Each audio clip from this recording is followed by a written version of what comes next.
How can a funeral home compete with Facebook and other social media platforms? Yeah. This kind of reminds me of a big reason why I actually started Keeper in the first place. And someone really close to me passed away just around the time I was starting the application. And I went to his Facebook page after he had passed away to try to collect some photos for his memorial service. And his family had taken his Facebook page down, which a lot of families choose to do. And I realized that I had no other photos of him. Every single thing I had of him and, all the memories I had of him were on Facebook. And that was like lost and it felt like a second death and it was really, really difficult. And so, that was over 10 years ago, almost maybe 12 now. And Facebook has improved their memorialization feature, but there's actually only about 1% of Facebook profiles that make up those memorialized pages. So basically, so many people are passing away. There's like 30 million deceased profiles or something on Facebook. And people also just don't really want to keep their loved ones' pages after they pass away. They don't want to keep them up on Facebook. And let's be honest, people don't really trust Facebook as much anymore. And we actually find that this is like a huge potential for funeral homes. And something that we're doing is, we offer families online memorial pages, but we're also offering it to them pre-need. We call these living memorial pages.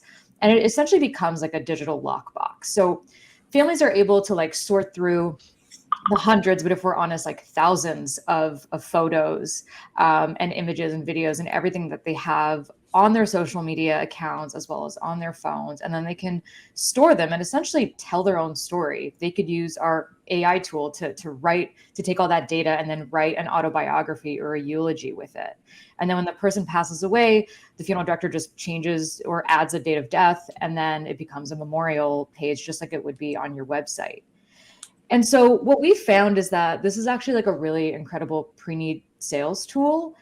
And so what you can do is like you essentially offer these families something like Facebook that they're already used to using that's focused on preserving their legacy.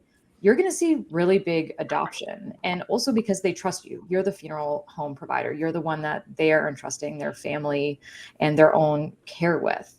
And I mean, also, let's be honest, who really wants to be remembered by like the last photo of like a taco you posted on Instagram, right?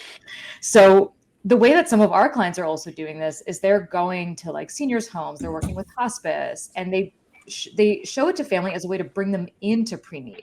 So instead of it being about, okay, this is how much it's going to cost, what's your method of disposition, it's like, here's your story and your legacy.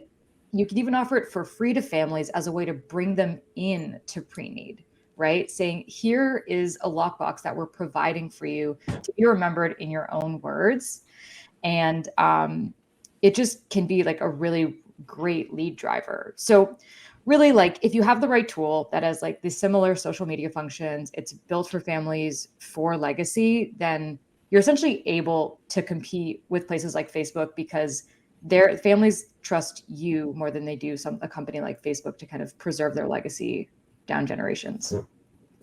Love it. Good. Trust, relationship, connecting, building a relationship with that consumer in the funeral home. That's where